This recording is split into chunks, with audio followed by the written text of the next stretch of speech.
Scout ship.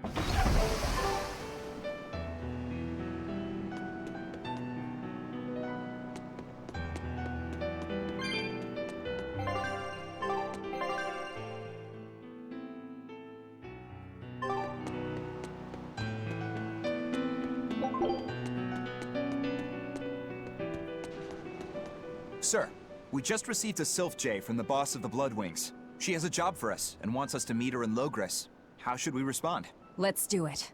Besides, we need to see if that demon in the villa was actually a Therian. Good point. And the Bloodwings might know something about the other Therians, too. We're heading for Logres. Prepare to set sail. Ready anytime!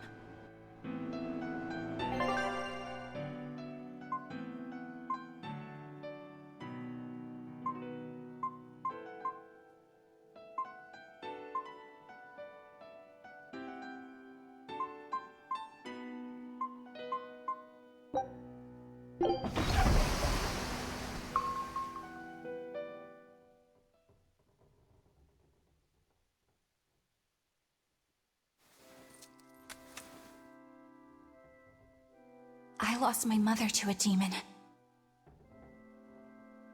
Yet that girl's a Therian. I don't even know what I want anymore.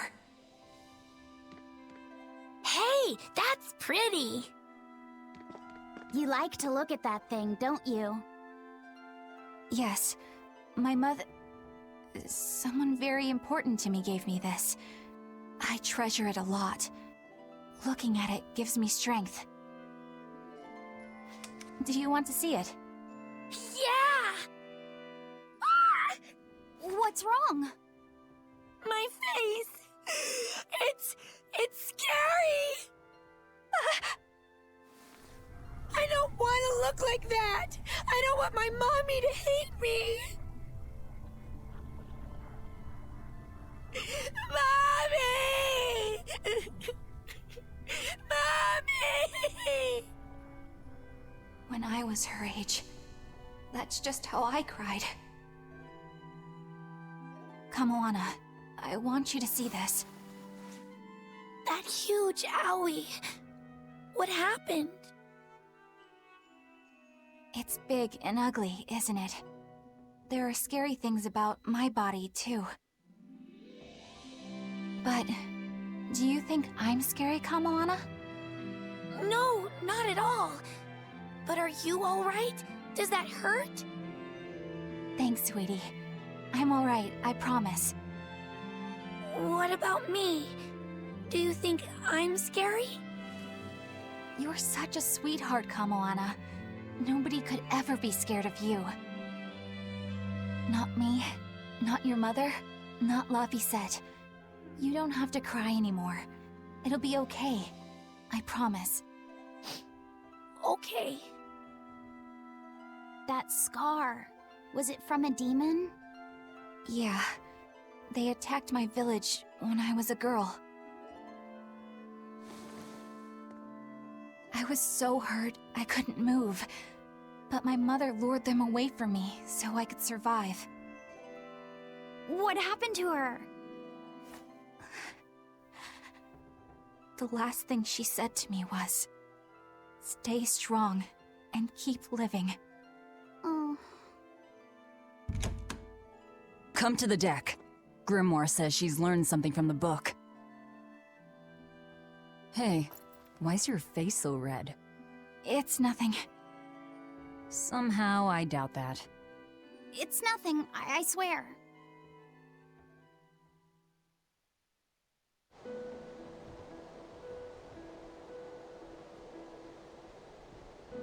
Do you all remember the second verse of that song Laphicet read earlier? 4 Empyreans may tear him asunder, but so long as there is one receptive to divine power, Therian shall be forever reborn in sight of the full crimson moon. Right. That's what I've gathered you all here to discuss. And we think that passage means that Inominat and the Therians will be revived by a chosen one, right? Yes, but the shall be forever reborn part kept bothering me. I've reconsidered my analysis. Suppose that instead of someone being chosen by Enominat to create Therians, the song means that Enominat chooses who becomes Therians. But so long as there is one receptive to divine power, Therians shall be forever reborn. What do you think that could mean? That someone receptive to Enominat's power will be reborn as a Therian. Like Kamoana. Which is to say that the Abbey figured out how to turn people into Therians, and then got right to work. That's... Are you really that surprised? Artorias has always been one to prioritize the many over the individual, as I well know. Another thing to consider is this wording about Therians being forever reborn. This could mean that one Therian will be reborn again and again, or it could mean that different Therians will be born to take their place. Meaning that even if you kill one, there are more waiting in line. They can't be wiped out. Looks like prioritizing the one over the many was the right call this time. Eh, Velvet? I never said I wouldn't kill her, if it would prevent Enominat's reawakening. But Therians can't be killed. Not truly. So, in a nutshell, if you kill one, another person who's receptive to Enominat's power will be reborn as one. Right.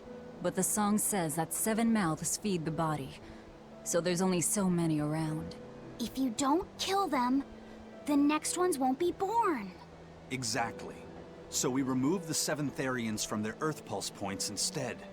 But then, we also have to protect them so the Abbey doesn't steal them back. Or kill them. Sounds tricky. We've got to protect my bug, too. Yeah, you take real good care of that thing now. Got it? You bet I will. In that case, we should probably work on securing a proper hideout for ourselves. You got a secret base or anything, Eisen? It's every man's fantasy, but sadly, I don't. We need a hard-to-find spot.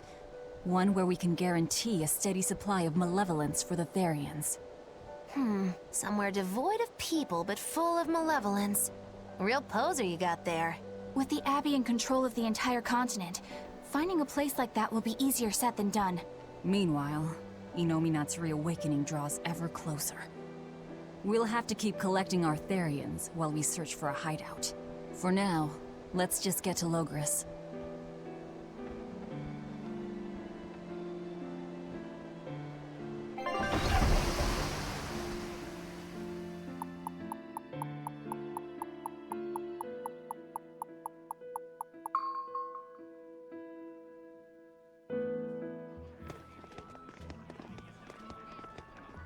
Hey, old man! Give me all the water and food you got!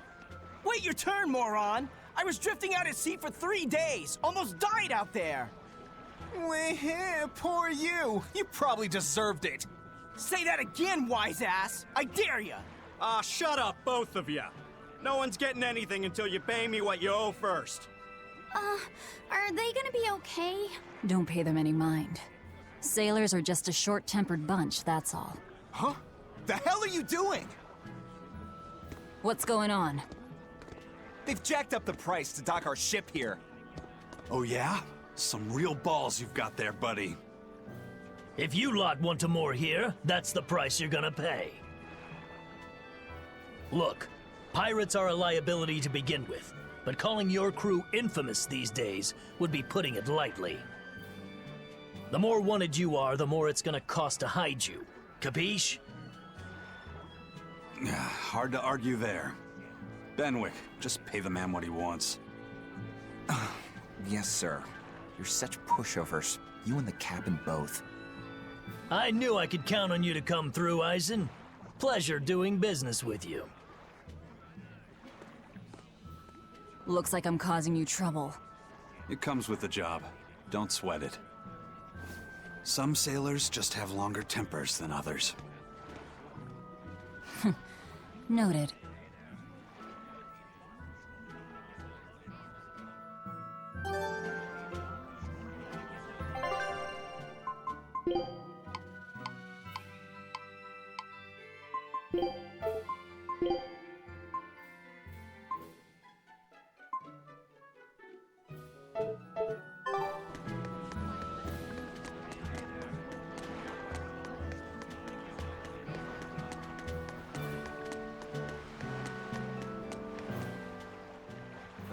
everything's all fixed up.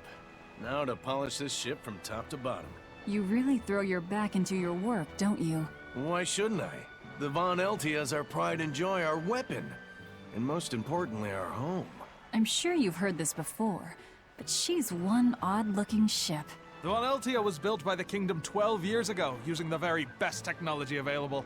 She was designed for search and seizure operations on the high seas. Apparently, her unusual design comes from an engineer who is familiar with technology from the far continent. But on her maiden voyage, a string of mysterious accidents took the lives of the captain, then the second, and then the third in command. People thought the ship was bad luck.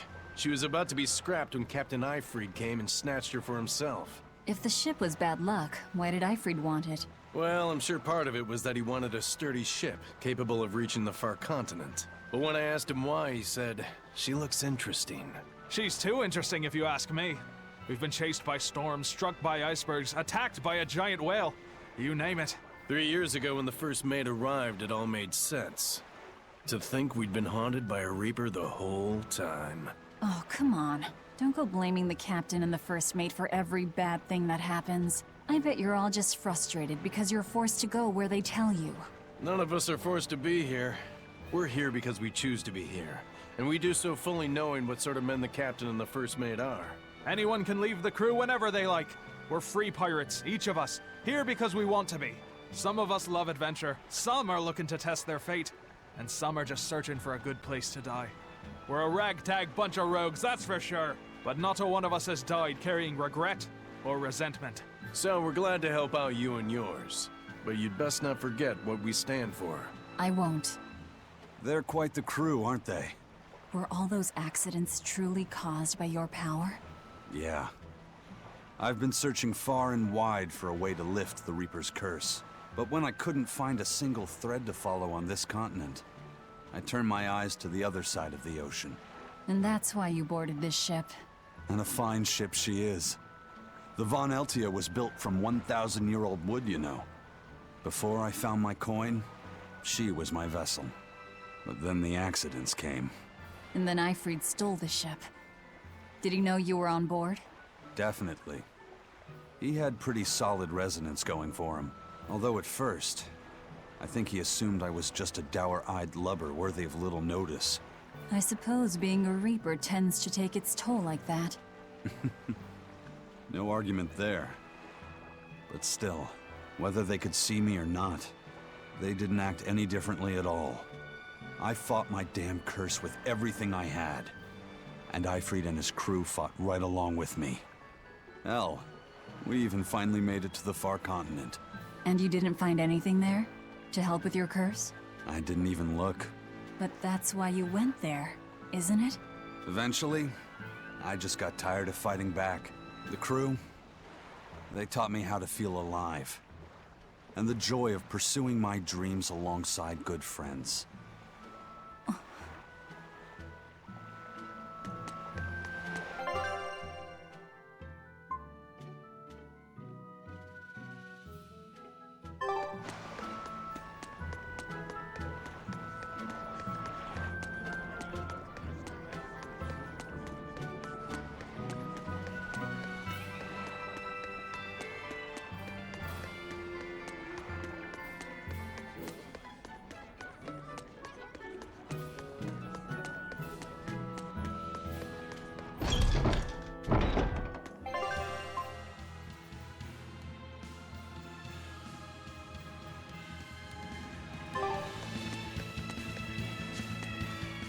The Bloodwing butterflies operate in the Empire's shadows.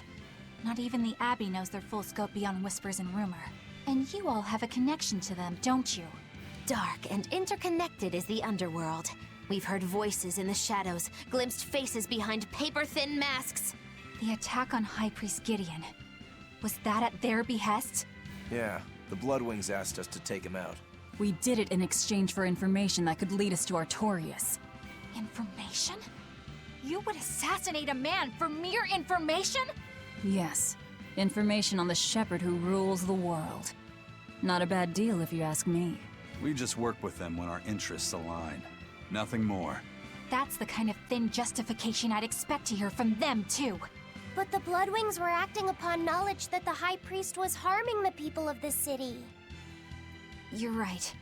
The incident with the nectar was the church's failing. And it seems that the Bloodwing Butterfly Network goes further and deeper than we had thought. They knew about the barrier at the throne, too. And Velvet's expertise at dove mimicry. Would you stop bringing that up? Dove mimicry? What does that mean? I have no idea. There was a dove near the dock checkpoint. That's all. Huh? Right! It was a black, full-chested dove, wasn't it? Cuckoo! A black, full-chested dove? Is that some sort of underworld code word?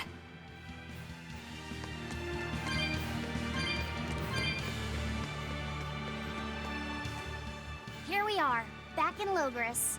It was a lot tougher to get in the first time. More funny than tough, if you ask me. Oh, you mean Velvet's little dove act? Coo, coo!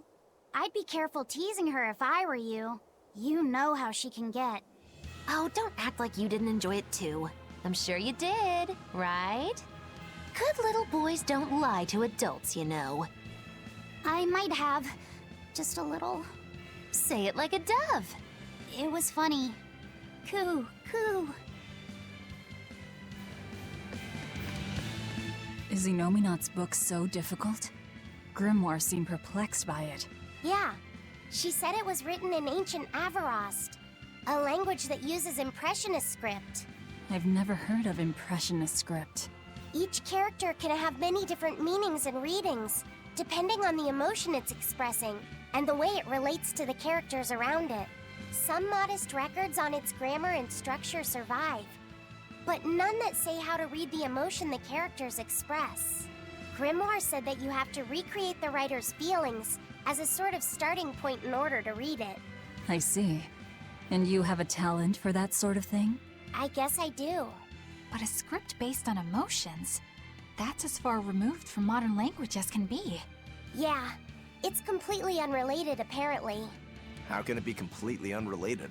After the temperance of Avarost, the entirety of human civilization vanished.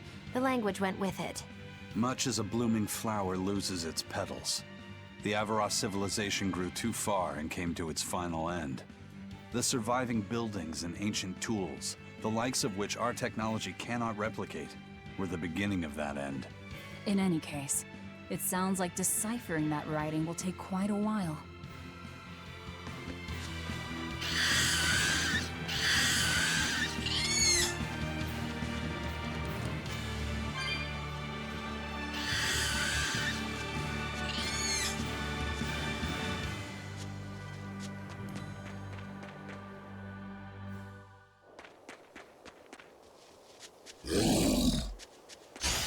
Are we ready for this?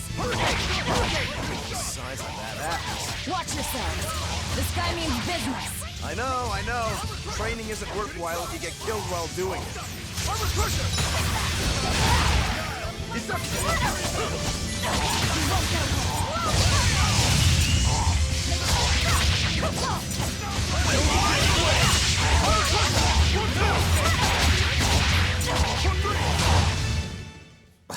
I won't improve by fighting weaklings. Whew. That thing was pretty strong. You just wanted something good to train on. I'm not in it just for myself. If I get stronger, I'll be more helpful in your battles. This counts towards the repayment of my debt. But you don't deny at least part of it was for yourself. Of course not. Every true swordsman wants to train so they can improve themselves. It might be a little late to ask, but what debt exactly are you repaying, Rokuro? My sword is my life. When I was separated from it, Velvet told me where to find it. Also, she broke me free from a 500-year-long prison sentence. You say that like it's an afterthought. And that's why I can't fully trust you. I don't follow. Us Rangetsu men are renowned for our sense of duty and commitment. Actually, now that you mention it, Rangetsu's a pretty unusual last name. I heard your family specializes in unconventional swords and fighting styles. That's true. Our ancestor was a swordsman from way off in another country who came to this land a long time ago. A foreign swordsman, huh? I guess that explains why your swords and techniques stand out so much. He had quite a hard time getting by in this unusual land, until he was taken in by an aristocratic family. Ever since, the Rangetsu clan has accepted the rule of their benefactors and has served them in repayment of their debt. Serve them as bodyguards? Bodyguards, assassins, spies, body doubles. Whatever the order, your family will carry it through. Always return that which you've borrowed, even if you must repay it with your life. That was our ancestors' creed. In truth, 4 of my 5 older brothers are dead. You have to admit, we take our sense of duty seriously. Yeah. All right, I get it. You and your family are all tied to your sense of honor. That seems to be the case. We can count on him. As long as he's on our side, at least. Oh, come on, that's not fair.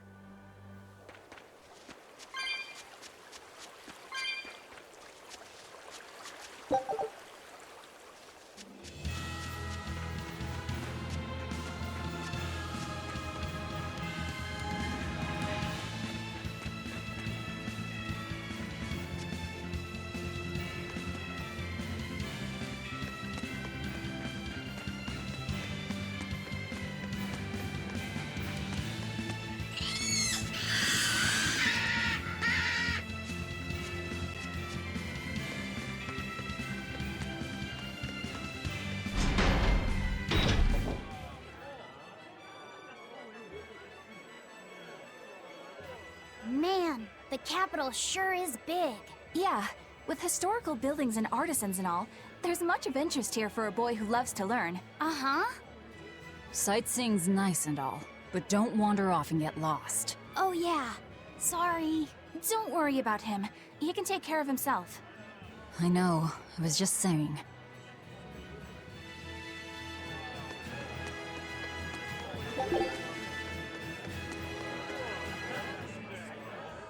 You look like travelers. I have some good news for you. The restrictions on travel to the Aldina Plains are going to be lifted soon. The road's opening back up! So, that's the latest word on the streets? Ha! I see what you did there. I try to liven things up around here. Well, ever since Lord Artorius became the Shepherd, demon attacks have gone down. The world's filled with hardships, but perhaps things are starting to go in the right direction. Perhaps.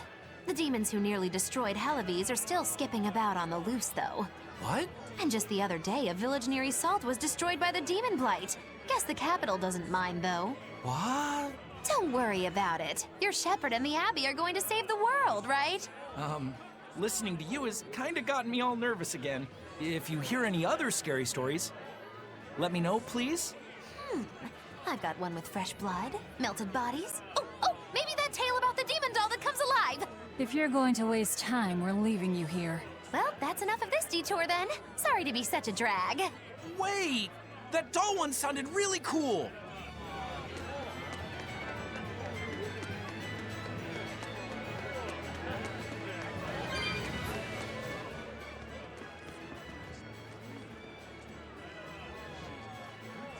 What's with this crowd? Modulu's troupe just put on a real show. Man, it was the best! Her dancing was every bit as great as I'd heard. Wow, the Modulu? Surely you mean Magilu! Has my time to bask in fame finally come at long last? No, we're talking about Majulu, not Magilu. You know, Lulu, the famous dancer? She actually goes by the majestic Lulu, but everyone calls her Modulu. Just watching the beauty of her dance, you can't help but feel like maybe everything's gonna turn out okay in the world. Sounds like a pretty cheerful act she has. Cheerful? This is all a ripoff! She's just trying to pass off as Magilu's menagerie and profit from our good name! What good name? We don't actually perform anything. I was planning on getting started eventually, but now this con artist comes along and ruins everything! I can't just ignore that, you know. It's Modulu! You did great today, Majulu. I loved it. Thank you so much. But according to my teacher, I still have a long way to go. I'll work hard to do better next time, so I hope you'll come see me. Modulu's teacher is a dancer named Balta, whose immense talent brought him all the fame in the world. But Balta suffered a tragic injury that took him forever from the stage, and now Modulu was working hard to carry out his dream. So, you're Modulu then? I am. My teacher and I work really hard to put on performances that'll leave a lasting impact. And I refuse to let anyone call me a phony. Oh? And how do you propose to stop me? Taking it to the stage and seeing which one of us can better hold a crowd? Yes, that's just what I was hoping for. Lulu, don't go around picking petty fights. But sir, this woman, she... You should know better. If you have the energy to spare spitting vitriol at people, you should refocus that anger into moving your body. If you need to express yourself, do it on the stage. Yes, sir. You're right. Teacher, is the pain acting up again? It's no matter. What does pain compare to losing the ability to dance? Anyway, what matters is how you're holding up. I'm fine, sir. Good. Then let's head back and practice some more.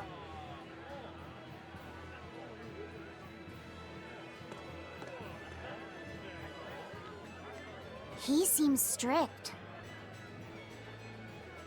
He does. But keep in mind that Balta recognized her talent at a young age. He even adopted her so he could pass on everything he knew. He might be strict, but only because he believes in her. You sure know an awful lot about them. I'm sort of a fan of theirs, you could say. A teacher and his student, chasing after the same dream. What a sweet little story they have. That's why I think it's high time for Magillu's Menagerie to put on a show. And for our act, we'll be a comedy duo. Comedy? Where'd you get that idea? You heard me propose a challenge to little Magillu, right? But not one of you knows a single acrobatic trick. Sorry. Don't apologize. You couldn't have seen this coming. Well, you could act like you feel a little bad at least. Now, normally I'd make you guys do something flashy like jump through a ring of fire, but I'll be magnanimous and let you do comedy instead. With comedy, I can take control of the stage and keep things lively. I can feed you the audience on a platter. But going on the same stage as Magillu, it's too much to handle. Oh, I can't wait to take her down a peg or two. I'm out. I don't even know why you're bothering. It's hopeless. It's not hopeless. Plus, if we do well, we'll be raking in the dough. What better opportunity do we have to get started than now? After all, people will come thinking we're Magillu's troupe. You're sure eager to profit off of her good name. That's exactly the material I want. Keep throwing out such zingers and the audience will be in stitches. I'm not sure I follow, but okay. The only thing getting thrown out is gonna be you. You know, I think you could pull off being the straight man in our act. What? Keep your compliments to yourself. This plan might sound dumb, but more money never hurts. Eisen, not you too. Then it's settled. Now we just need to book ourselves a few gigs. I've got an in with all the stage directors in town. For now, I think everyone should pair up so we can figure out just what sort of comedy chops you all have. Everybody? Even me? Certainly. Each one of you is a part of Magillu's Menagerie, after all. I'm not so sure about this.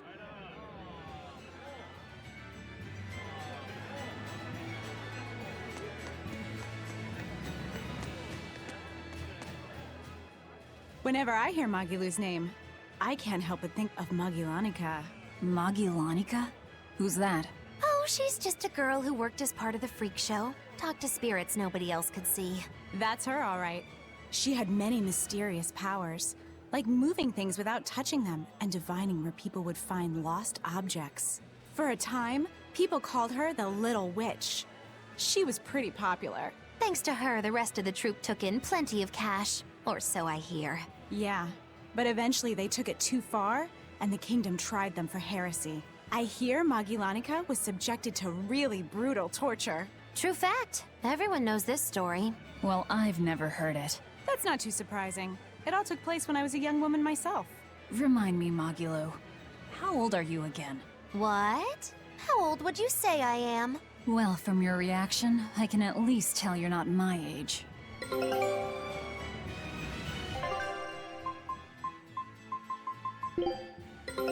Take a look at this.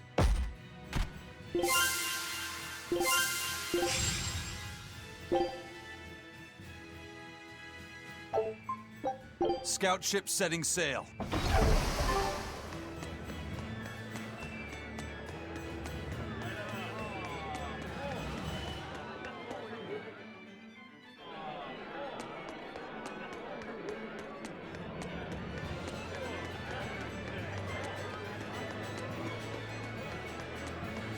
When will the High Priest return to us? Keep this between us, but I heard Lord Gideon was killed by demons. Surely that's not true.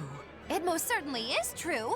Hey, shh! They'll hear you. I know someone who works in the palace, and he said the demon was a girl with the head of a wolf and the body of a gorilla. But how could a demon have gotten into the palace? Apparently, there was a power struggle among the higher-ups, and Gideon's enemies snuck the demon into his villa. They say that's why people sometimes heard terrifying screams coming from the place. Oh, is the demon still there? No idea. Rumor says she escaped, but I wouldn't worry. There's no way she'd stick around here. That's what you think. She's right here, so you'd better watch out. Stop messing around already.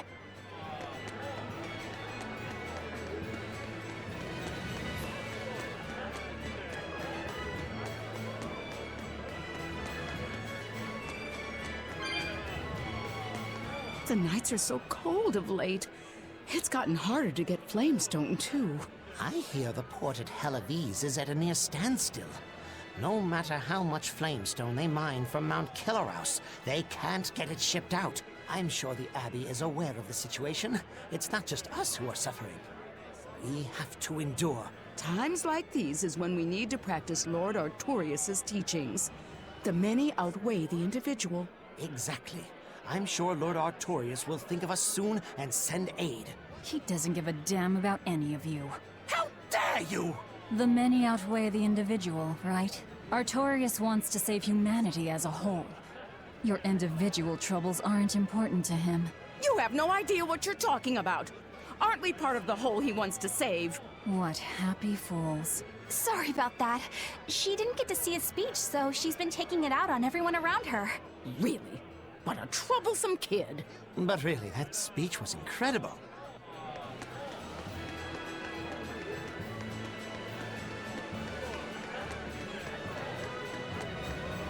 Eleanor, I need you to wait outside. The boss of the Bloodwings knows an exorcist is with us, but... Say no more. I'm sure they have clients who wouldn't appreciate their faces being known to the Abbey. Correct. Laphicet, you stay with Eleanor. Okay. I'll be back soon.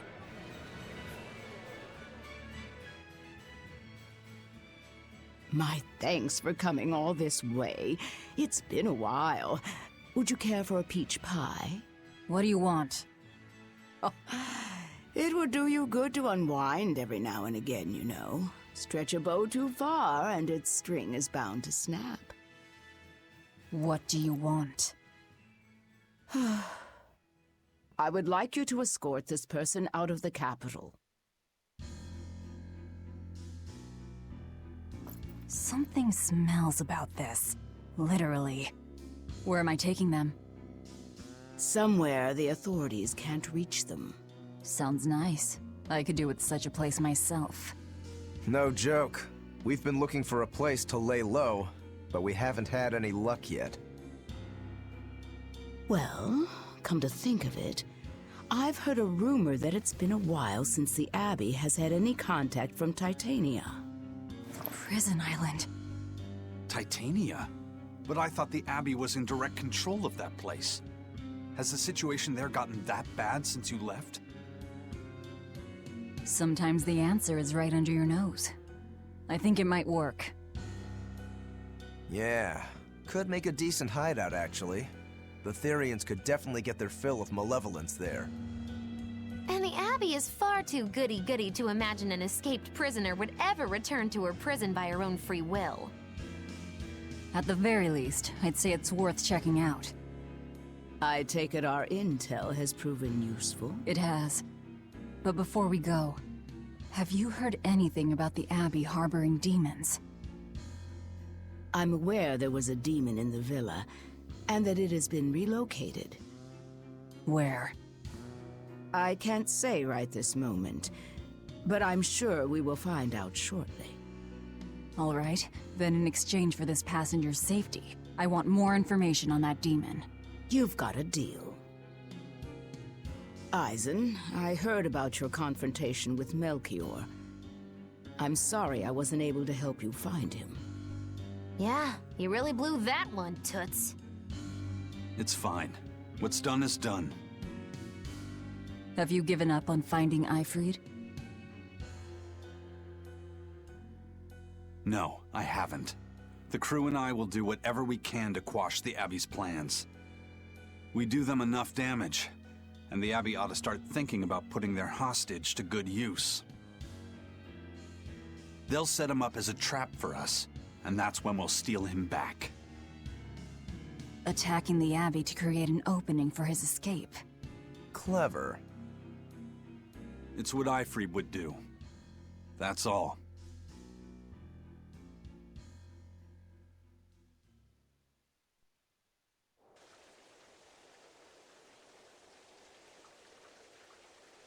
They're taking a while. Yeah. The Shepherd has a special mission for you. You are to protect the Malak Laphicet and bring him to the Logres Abbey headquarters.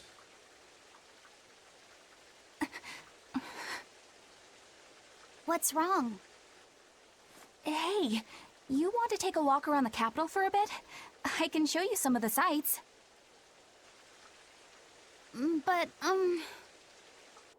You can't trust me. I understand. No, it's not that. I promise. I'd love to go sightseeing with you, Eleanor. Laphicet. Well, we'll do it another time, okay? Why? It's just, you know, Velvet would get mad at us. Get mad about what? Ah, you're done. And who is this? A VIP entrusted to us by the head of the Bloodwings. We're stowing them away on Titania where the bad guys can't get at them. The prison island? Just who is this person? Didn't ask. What? Hey, something smells nice. Huh? Stop sniffing things. We're leaving.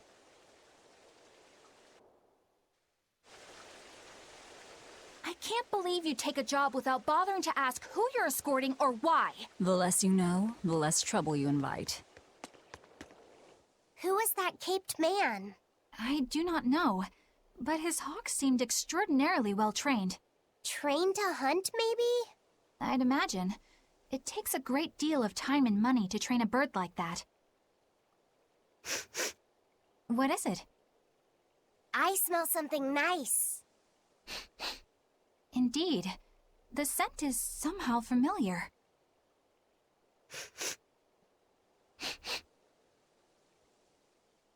It can't be. What are you two sniffing at? Aha! They're bloodhounds on the hunt! But we're talking about hawks hunting, aren't we? Come again? Oh, I'm sorry. Please excuse my poor manners.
my comedy act into tonight's show?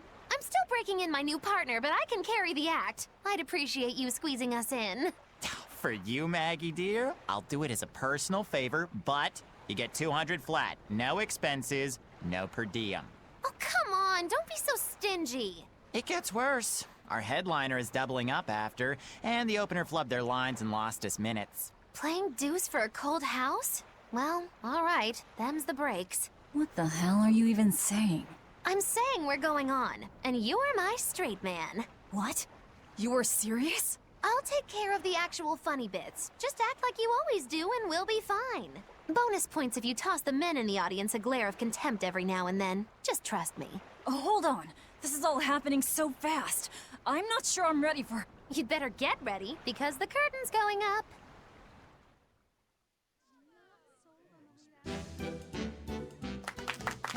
Hi there! We're Moggy and Val, your lovely comedians for today! Magicazam! We're still new to the comedy business, but we'll do our best to give you a memorable show. Now, I'm Moggy, the bright, beaming one in the pair, while my moody little partner here is... Hey, what's wrong, Val? Everything okay? You need to put some energy into this, or we're in trouble. Come on! If you've got one redeeming feature, it's your moxie. That might be, but this is different. I can see you're going through something right now. All right, let's take a deep breath together. Excuse us for just one moment. Velvet, what are you doing? We're losing the audience! I can't help it.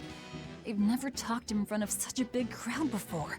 Wait, don't tell me you've got stage fright? So what if I do? That's so unlike you. Just pretend that you're fighting some nasty exorcist and give it some gusto. Easy for you to say. I'm embarrassed out here. Don't be such a girl! I am a girl. That's it! Just do that, but project your voice! I can't, and I don't want to. You're a comedian, you have to! Where's your passion for your newfound art? I'm not one, and I've never had any. No, I can see it within you, deep down, the burning passion of a true artist at heart.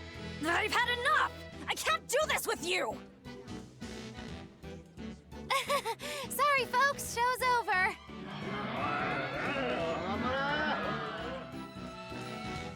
Well, you've certainly shown me something new. A comedy team that just stands on stage whispering to each other. We're going for a brand new comedic style. So, what did you think? Don't quit your day job. That's what I thought. Ah, now she plays the straight man.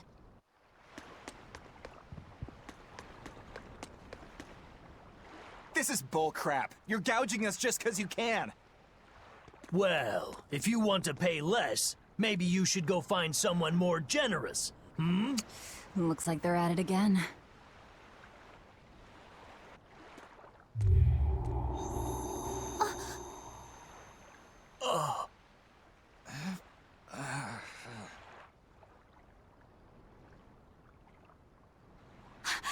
Huh? What's happening? Benwick, snap out of it! Benwick! Huh? I was haggling for supplies, and... Tell you what, I'll give you a fair price. Actually, just take what you need. We should all endeavor to help contribute to the common good of humanity, rather than selfishly pursue wanton profit. What? Are you sure? No. Wait. What was I saying?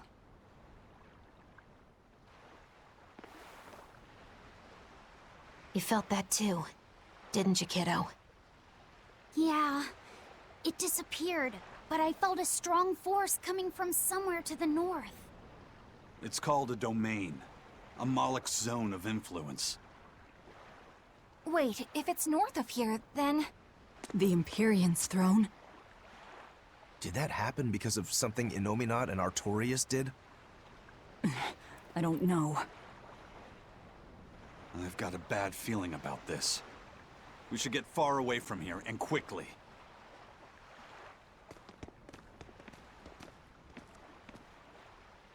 So, the suppression.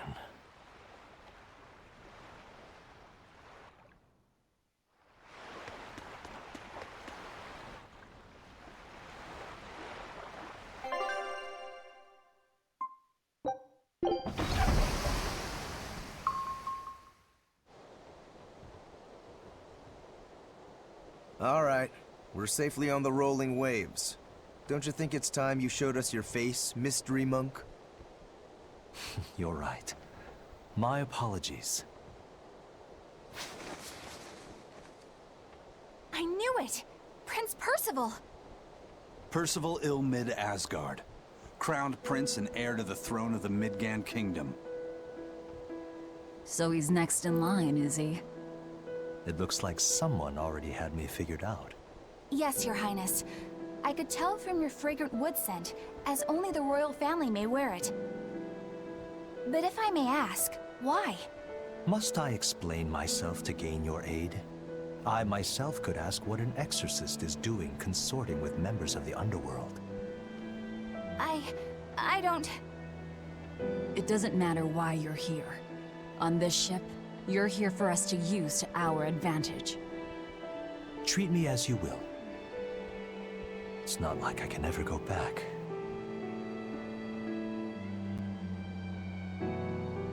For a fellow born with silver spoons spewing out of his mouth, Princey Pooh's rather laid back.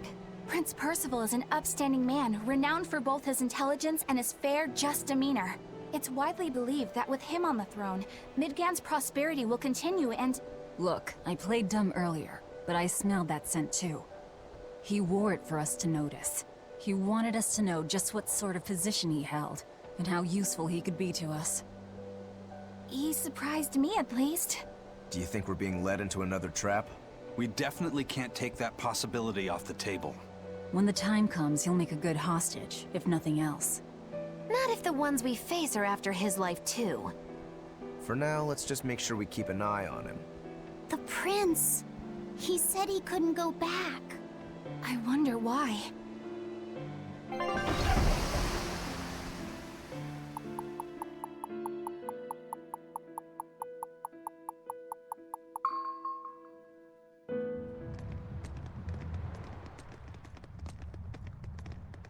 The whole island's a prison. It's like a secret fort or something. Weirdly quiet, though. Yeah, I don't see a single exorcist on watch.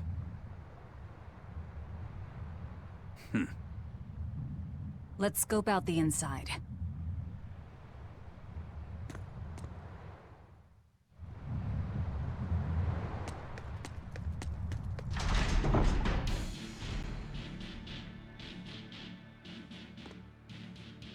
An exorcist! Are you all right? Headless Knight's back. She's dead.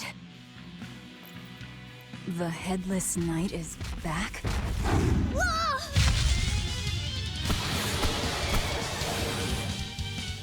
Think this is the demon that attacked her? Another prison riot?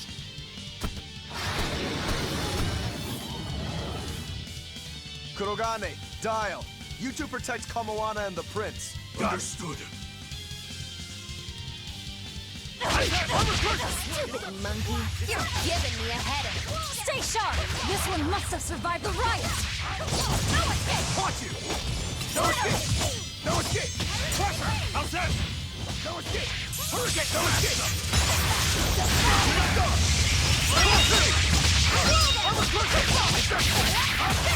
No escape! Eat it! Pressure! I was just getting warmed up. So did the Abbey actually fail to quell the riot? I find that hard to believe. The prison was heavily staffed with exorcists. Perhaps it was venomization. Venomization? A dark ritual, forcing demons to eat each other in order to produce ever stronger demons. So the demons devoured each other, creating a demon too powerful for the exorcists to control? I imagine the riot didn't help. Now whose fault could that have been, I wonder? Whatever happened doesn't matter to us now. We need to focus on how to take this place for ourselves. That exorcist from before said something about a headless knight, right? That one's probably the leader. Then we hunt it down and destroy it. Until we capture the island, let's use this room for our staging ground. I'll leave the prince and Kamoana to you two. Eliminate any enemies who come in. Understood. Don't expect much from me, but all right. Kamoana, if anything happens, call for me and I'll come running to protect you, okay? Okay. You stay safe too, Eleanor. Let's go.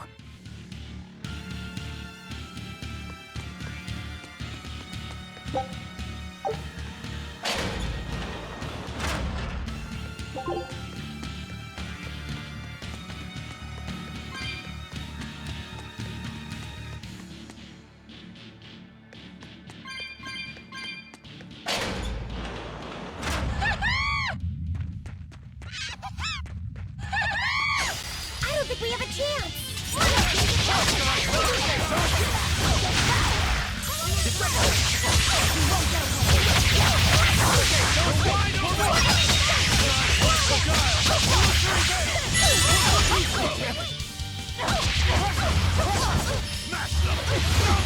Ready to die? Think you can dodge? Just try! Perfect mayhem!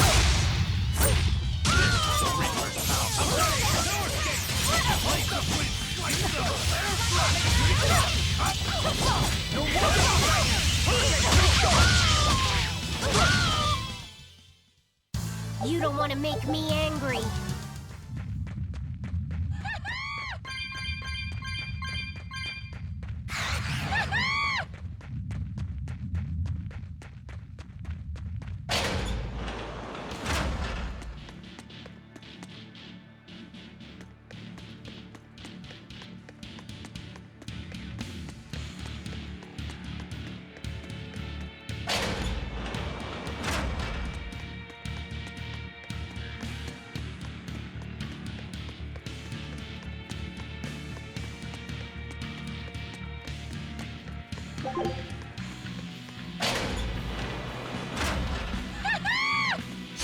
Are we ready for this?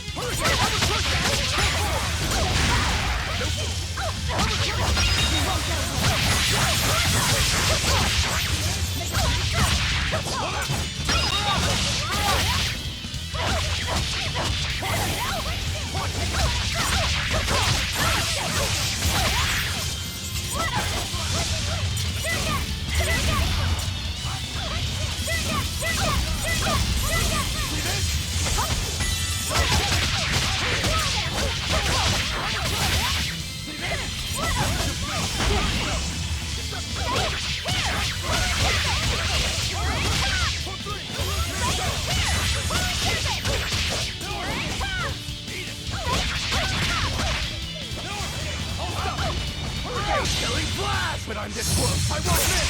Form zero! Thunder!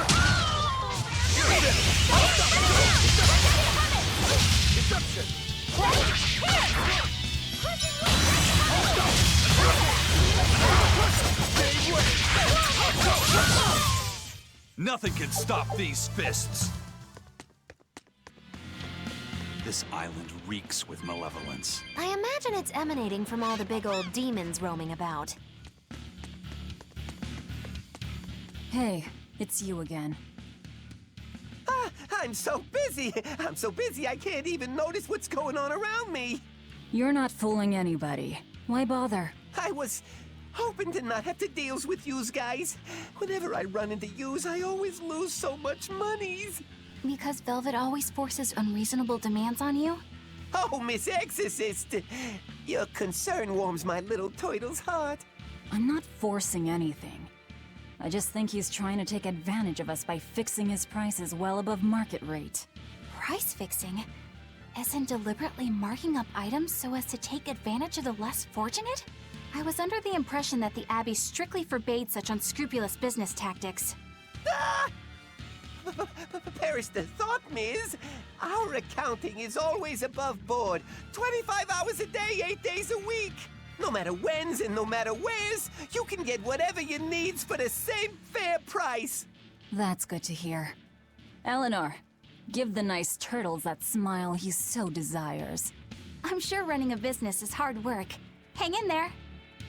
Much obliged.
From the way you were talking, it seemed like you had an idea of who was behind the riot. What happened here? I'd think someone in your position would know. There were reports of a large riot, but I was caught up in chasing you, so I heard little else. It was a small affair, really. Velvet Rokuro and I were being held on this island. Velvet instigated the other prisoners to riot so that we could escape. She used the prisoners? Yeah. You'd expect different from me? How did it end? We didn't stay to see, but the prisoners were losing badly. At least, that's what it looked like. But if that was the case, then where did all the exorcists go? I know Oscar left to report the incident, but the other guards should have remained at their posts. Well, if they didn't flee, we have to assume they were all killed. By this headless knight, perhaps? Well, no sense losing our heads, I suppose. But it looks like we're in for a heck of a fight. All we have to do is mop up anyone who's left. What was it called? Venomization, right? The dark ritual of making demons feed on each other to birth stronger ones. Eisen, how many demons does the ritual require? It's more a matter of quality than quantity.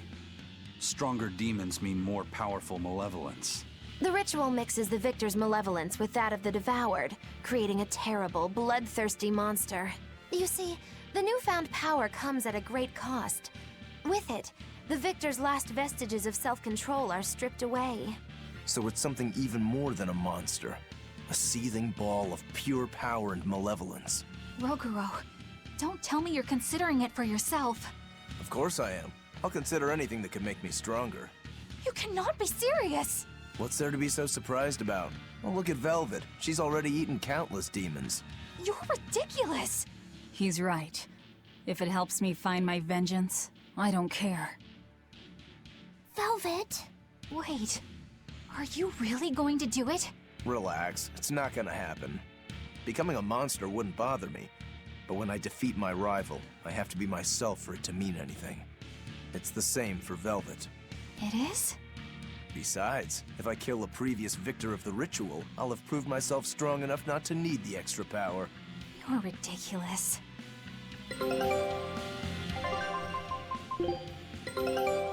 This recipe looks real tasty. Scout ship said...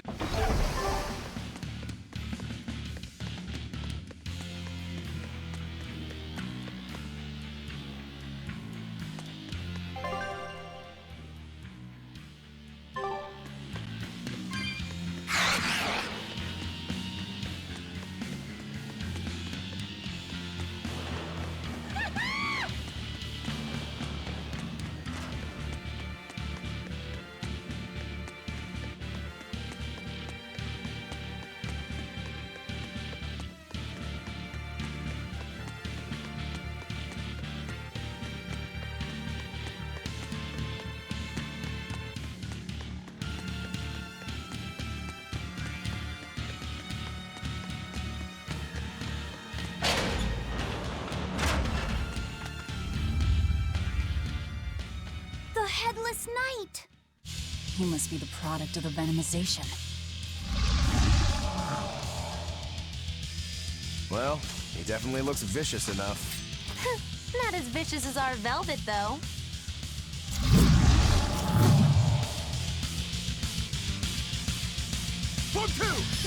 Where's his voice even coming from? Look inside.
Well, that takes care of that.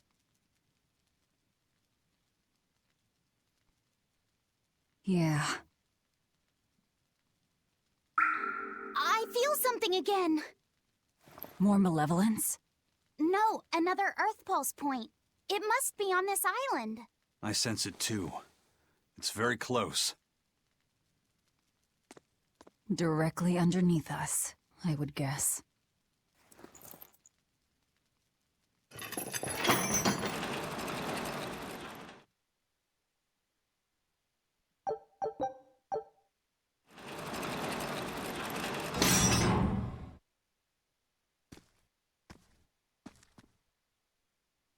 What is this place? Welcome to the most secure cell in the entire complex. The darkest hole in Titania. Feel anything, Laphicet? Yeah, I think this is the Earth Pulse point. If this cell is where the Earth Pulse point is, then does that mean it housed a Therian? Yeah. And a real hungry one at that.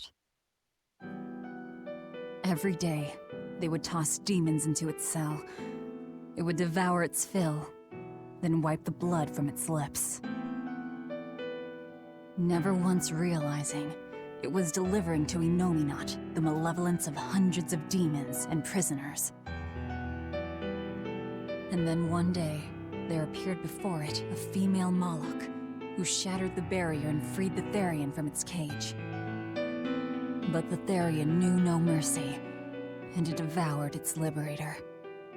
And it was then...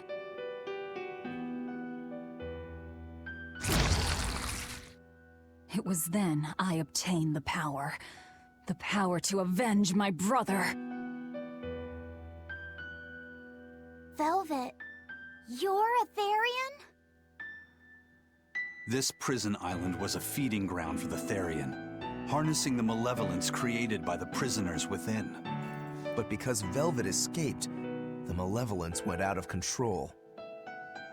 Wow, the same darn thing that happened back in Kamawana's village. Lord Artorias would never have done such a thing. No? What's so unbelievable? That he used his wife's brother as a human sacrifice? That he imprisoned his wife's sister? Because that's what your damned holy shepherd did! All to get his hands on Inominat's power! I'm sure he had a reason for... A reason? To spare the world of its pain? Don't give me that! Who will spare my brother's pain? Who will soothe my brother's despair? He murdered my little brother, Laffy! And you'll stand there and tell me it was for the greater good?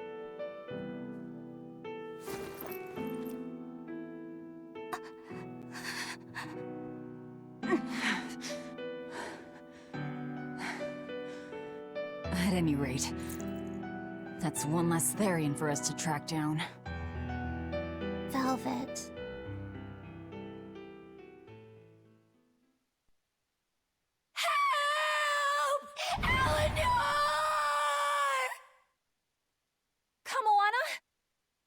What? Did Velvet yell at you so hard you're starting to hear voices now? I have a feeling something's wrong. Kamoana could be in danger. But we already beat the Headless Knight. I still can't shake this feeling. Please, let's go back and check on them.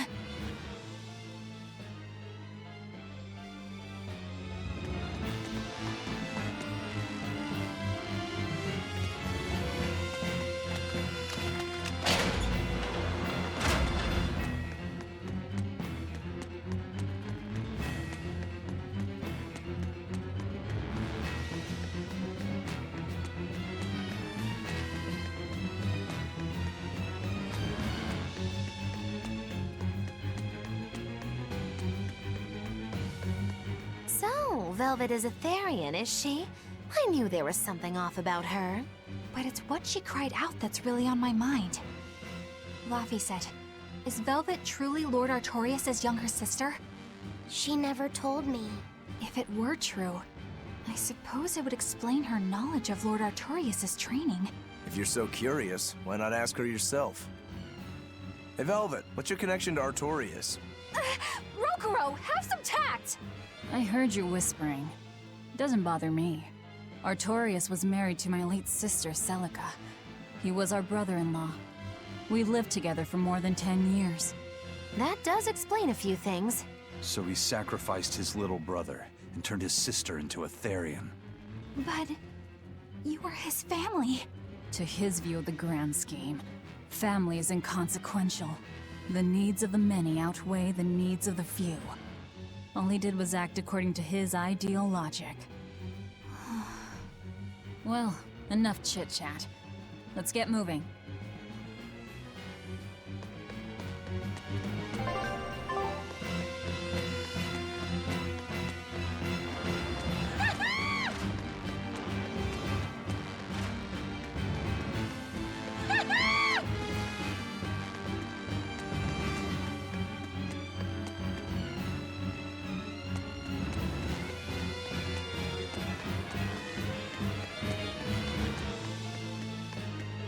So it turns out that Velvet is a Therian who consumes malevolence.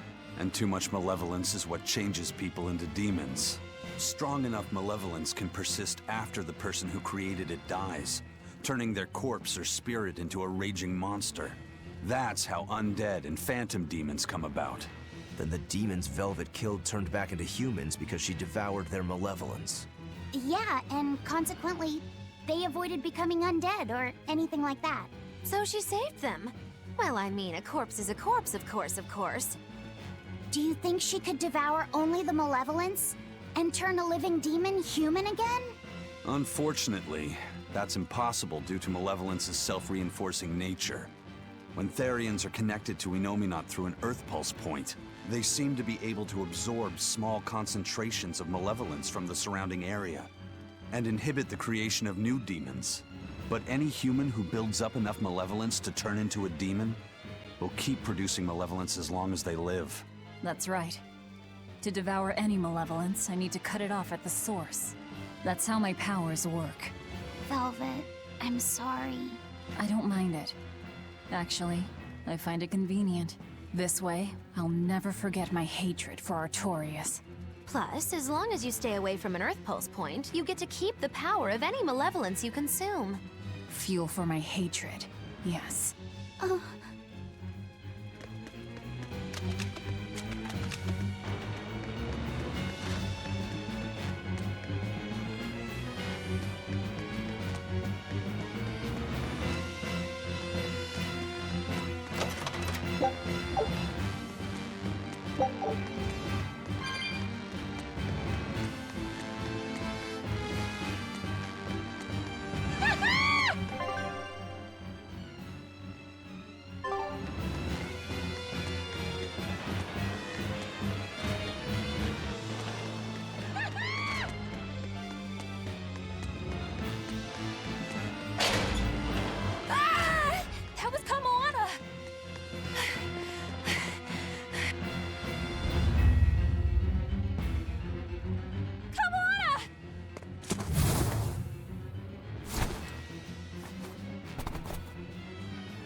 promise is a promise, sweetheart. A headless knight and a horse demon. It's giving off a ton of malevolence. This must be the true survivor of the venomization process. Oh, I get it! The dying exorcist lady wasn't saying Headless Knight is back. She was going for Headless Knight on horseback. Whatever the case, we'll fight whoever we have to claim this island.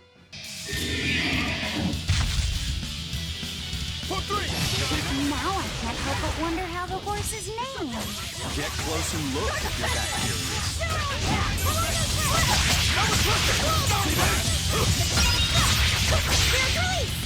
You wronged me! Here's your justice! Fight in order! Guys like the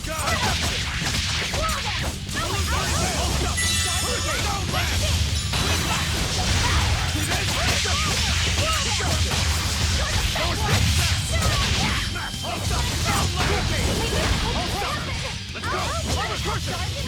How's that?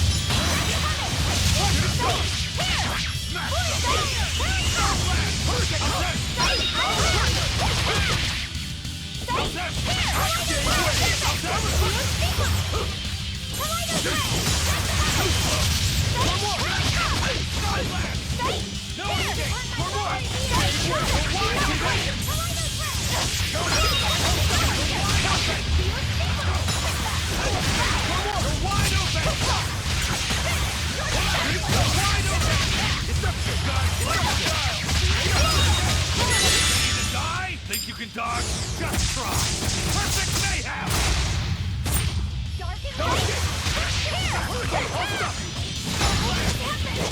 No escape! You're wide open! No escape! You're wide open! Let's go! See this? Get it started! Get it started! How's that? Let's go! How's that? No escape! You're wide open! One down.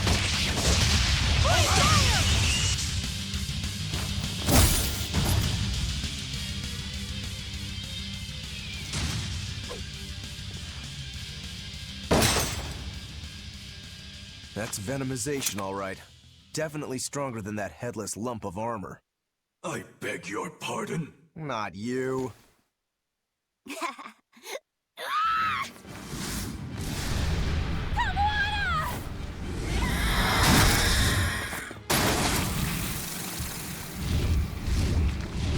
From the villa? No, look! It's absorbing the malevolence. It's a Therian. Actually, that hawk is Griffin, my one and only friend. A damned Therian. So that's what Tabitha meant when she said we'd find out shortly. But Your Highness, why do you have a Therian? It's like I said. Griffin has been my dear friend ever since I was a child. Even if he's a Therian now, that hasn't changed. So you knew you were helping a Therian escape. What are you plotting? I have no plots or schemes. I just want Griffin to be free. I guess we shouldn't be surprised. The Crown Prince and future king, he's gonna do whatever he likes. I suppose I am at that. But if I am, it's the first time I've ever been allowed a choice of my own. When you're a prince, you're not a person. You're an institution, one designed to serve the state and its people. Say, for instance, you're doing your law studies and your back suddenly itches. What do? I mean, I'd scratch it. Who wouldn't? When I did that, my tutor gave me a whipping so hard the blood ran down my back. The reason being that I prioritized a personal feeling, that is to say my itch, over my studies in service of the state. Seeing Griffin lay claim to the skies let me imagine my own freedom. It was my lone solace over the years. But then, he turned out to be responsive to Innominat's power. I take it the Midgand royal family is well aware that the Abbey is creating Therians. Of course. How could we not? The kingdom offers unequivocal support to Shepherd Artorius' vision of reason and will. Even so, if there was one thing I could never permit, it was seeing Griffin locked up and unable to fly. Never. I tricked the Exorcist on guard and disabled the barrier. But then Griffin attacked the Exorcist and killed him. That's why you said you could never go back. They can overlook a single dead exorcist, but with a Therian removed, malevolence will engulf the capital. I knew full well what I was doing. And yet, I couldn't watch my friend's life be stripped away. Your Highness. He chose a single bird over the world. Why do you think that birds fly? That's what Lord Artorias asked me. My anatomy book says birds can fly because their bones are light and their wing muscles are enormously strong. Birds fly because a bird that cannot fly is no bird at all. That's what I think.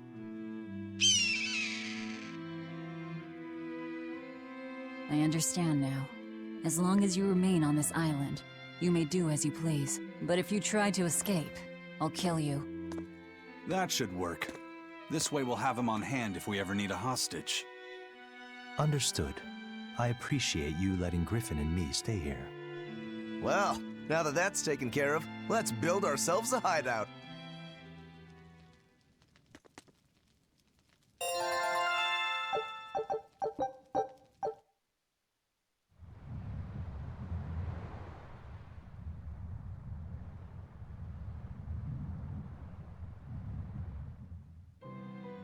Hey, Velvet, do you know where Eleanor is? Wasn't she just playing with you? Yeah, but then she left. I'm worried because she looked pretty sad. Can you go find her? Why me? All right, fine. Just don't cry on me, okay?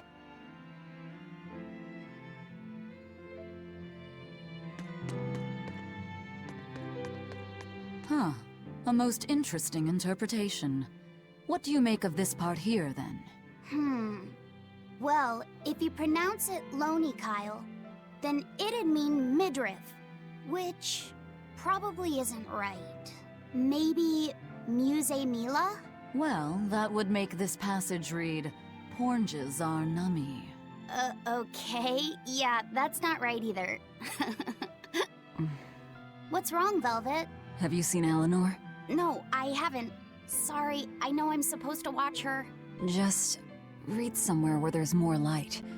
You'll hurt your eyes like this. Okay.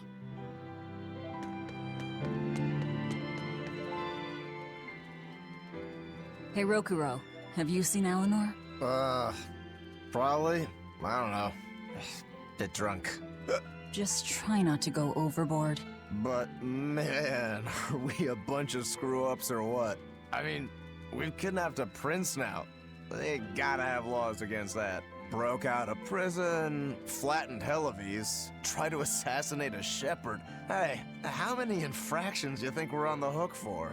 Pardon me if I don't stop and count. If you don't like it, nobody's forcing you to tag along. No, I still haven't repaid my debt to you. You say that, but you really just want to beat Shigure, don't you?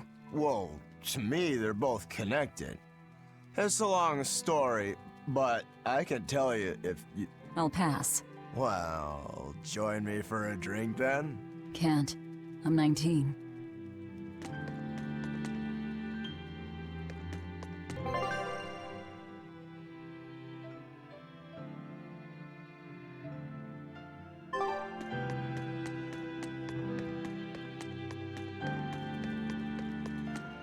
Hey, you got any idea where Eleanor is?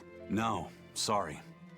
I was having a meeting with Benwick and the crew about our search for Eifried. Are you sure you're okay with putting that off? At this point, the Abbey doesn't have much reason to keep him alive. Wouldn't you rather look for him than Therians? I know time is a factor, but we still don't have any decent leads. I think we need to stir up the Abbey and see what shakes loose. And who better to do that than you? So this works for both of us then. Never fear.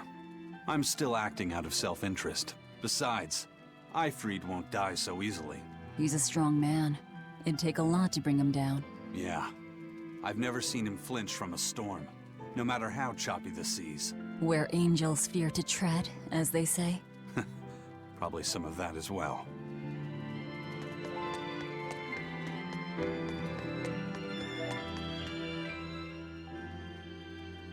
Hey, any idea where Eleanor went? How should I know? I'm too busy to spare any time worrying about anyone else. You look pretty distinctly unoccupied to me right now. Right. I'm busy being unoccupied.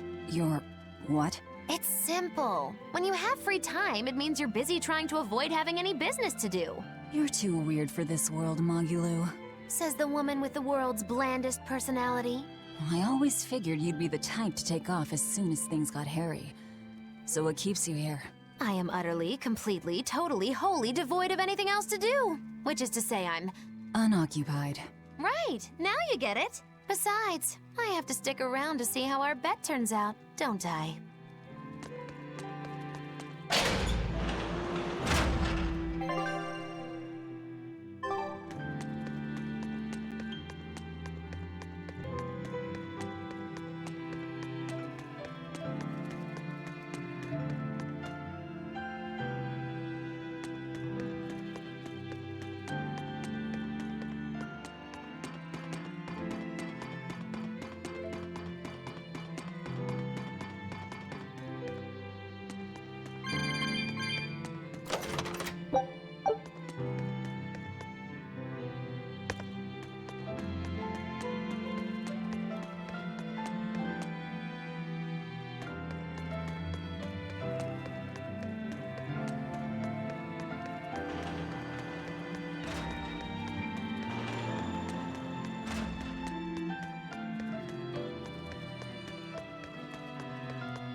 There you are, Eleanor.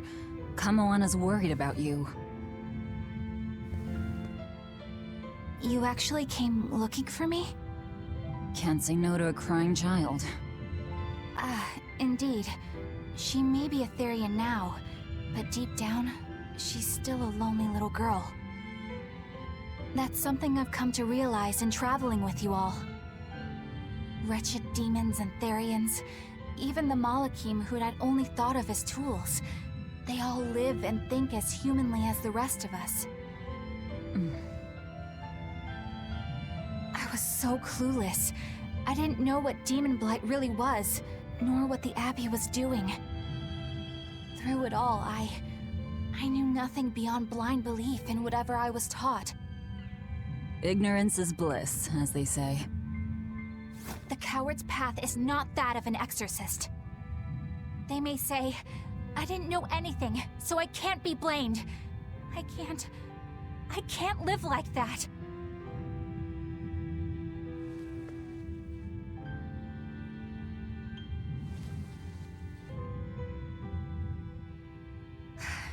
I think I'll stay here a little longer to cool my head off. Please tell Kamoana I'm alright. Don't stay out too long. The sea breeze can get cold. Thank you. Don't get the wrong idea. If you got sick or something, Kamoana and Laphicet would worry. That's all.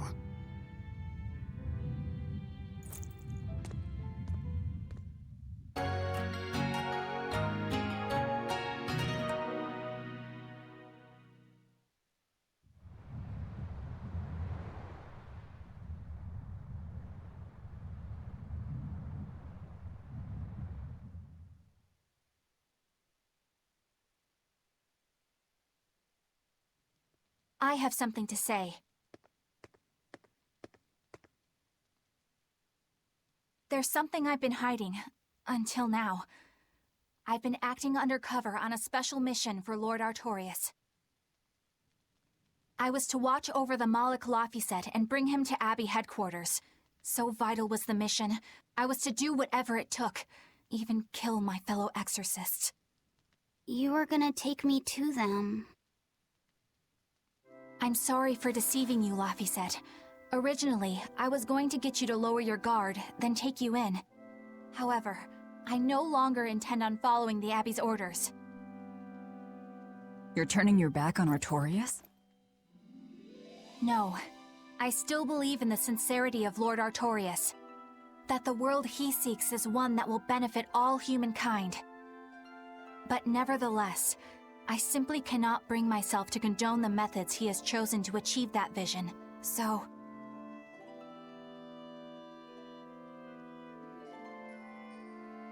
I will help you protect the Therians, until I discover the answer I seek. Eleanor! I want to live a life that I don't have to be ashamed of, and to do that, I have to learn the truth for myself.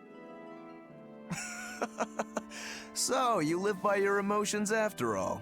Maybe you found your own creed. Welcome to our wonderful world of wickedness.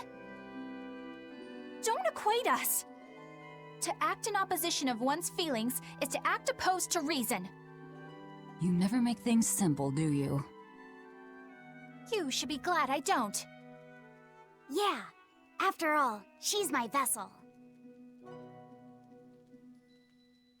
Yes, yes.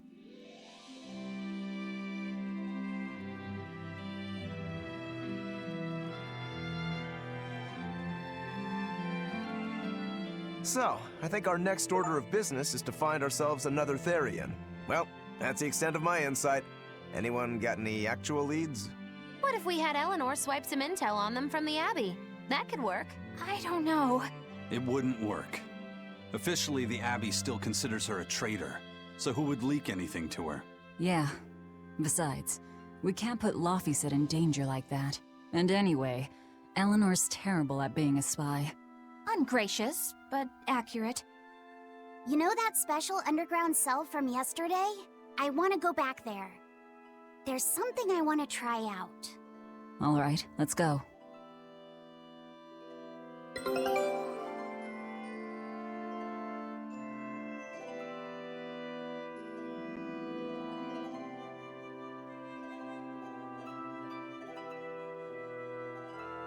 Laphicet, I must offer you an apology. What for? For spying. I was plotting to take you back to the Abbey. I am truly sorry. It was your mission, wasn't it? Somehow I think I always knew. You did? Call it a hunch. Besides, Velvet was really suspicious of you. Whenever you feel you're doing something wrong, You start to sweat a lot. It seemed odd. How long have you known? Ever since you became a vessel for me. I think Velvet knew too. That's quite a shock. I failed completely in my role as a spy. It's pathetic. Shameful, really. Well, I think it says something good about you. Huh? Someone who can't lie well seems like a better person than someone who has an easy time of it. Thank you, Laphicet. I think you're the better person here. I wouldn't go that far. What are you doing here, Bienfu? I was hoping you'd let me join in! We're in the middle of something important. Please leave us be for now. I'll be quiet. Just let me hang around, all right? Afraid not. Bien! Madame Eleanor is a mealy-head! She's a what? Laphicet, thank you. I hope we can stay friends. I hope so too, Eleanor. Hey, Bienfu, I have a question for you. I know Magilou likes to call herself a witch and all that, but what is she really? The obvious guess would be that she's an exorcist, but I don't think I ever saw her name in the roster. That's not surprising. She is indeed a bona fide dark witch. I should know. I saw one night just how scary she could be. It's enough to keep you awake at night. It was near the crater of a volcano. Above the bubbling magma sat a huge cauldron. Inside the cauldron, a blood-red liquid stickily simmered, boiling in the hellfire heat. When droplets splattered onto Miss Magilou's cheeks, she just cackled and licked it off, and she kept the cauldron boiling for 3 days and 3 nights. What was she making? Strawberry jam. What? What's scary about that? I was just getting to the scary part. Instead of using sugar, she put in soy sauce, cooking wine, and liquor. Soy sauce and strawberries? Is that normal? You wouldn't think so, but that contrasted sweetness, sourness, and saltiness actually makes it taste great. Not that someone like you would understand the appeal. You have to have a refined palate like mine to appreciate it. Wait, I've heard of that. You can boil things in soy sauce and wine to preserve them. When you do it with strawberries, it's called strawberry soup. That's right! Actually, strawberry soup has sea urchin and abalone, not strawberries. It's just called that because the sea urchin plumps up like berries. And it's not preserved either. Really? Well, I had no idea. Wow, I really liked it too. I wonder if the reason she's never made it for me again is because she realized the mix-up. Now that I think about it, that's not the only thing I like that she made one time. Like durian jellies and the candied sweet fish, too. I think I see what's going on here. What does the food she's made more than once taste like? It's just normal stuff, like what you guys always have. Only a truly scary witch could hide that much cooking talent behind such plain-tasting food with no one the wiser.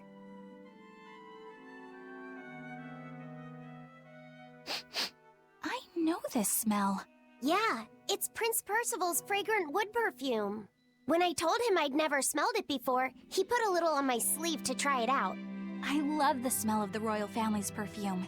It's distinct, but not overpowering. It's made from Fandaria trees, conifers that grow in a snowy land.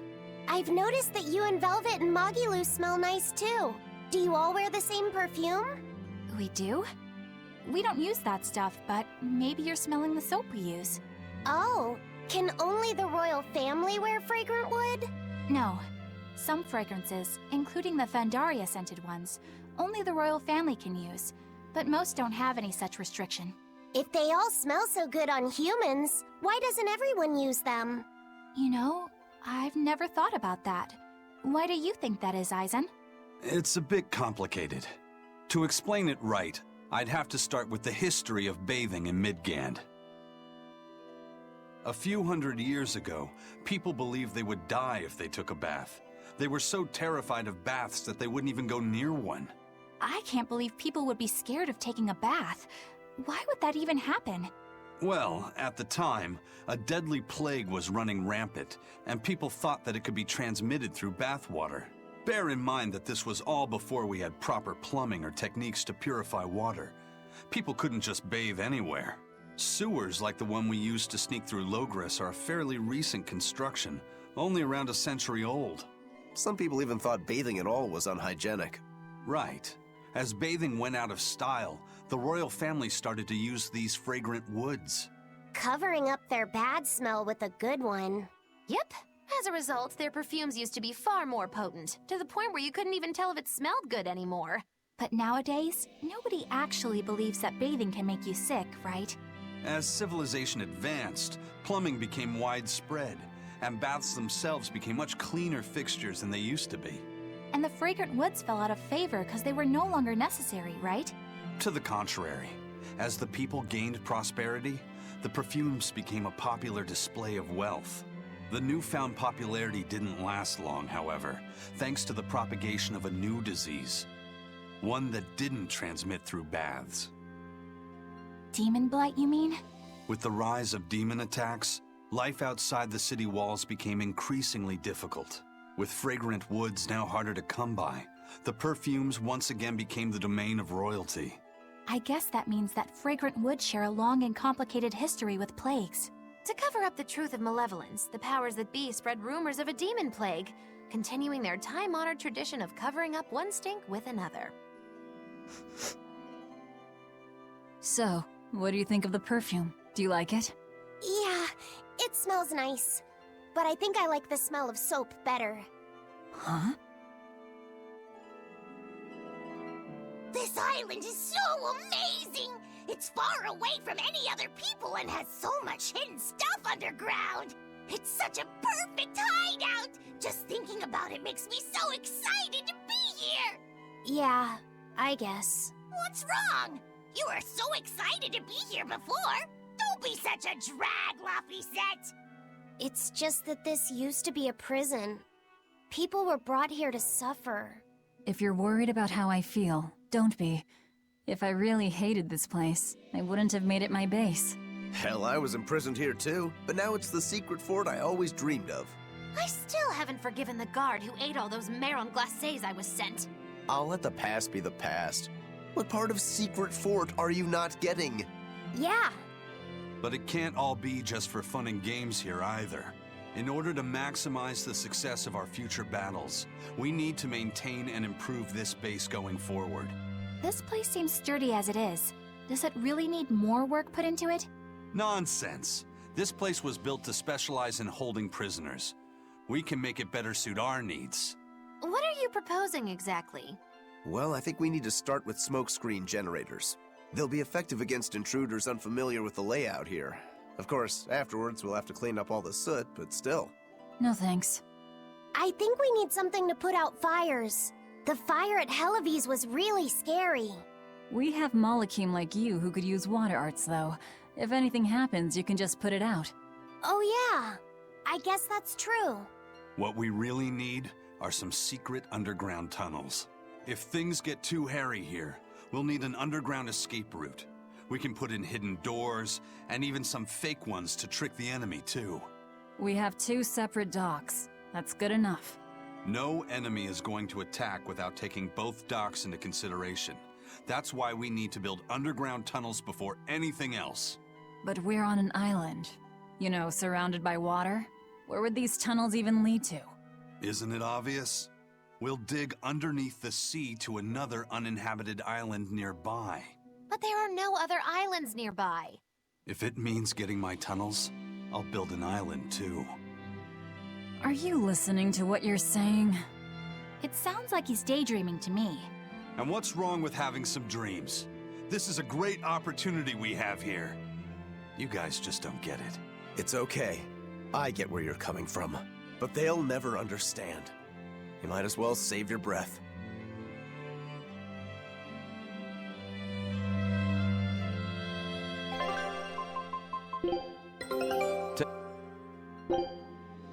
Scout.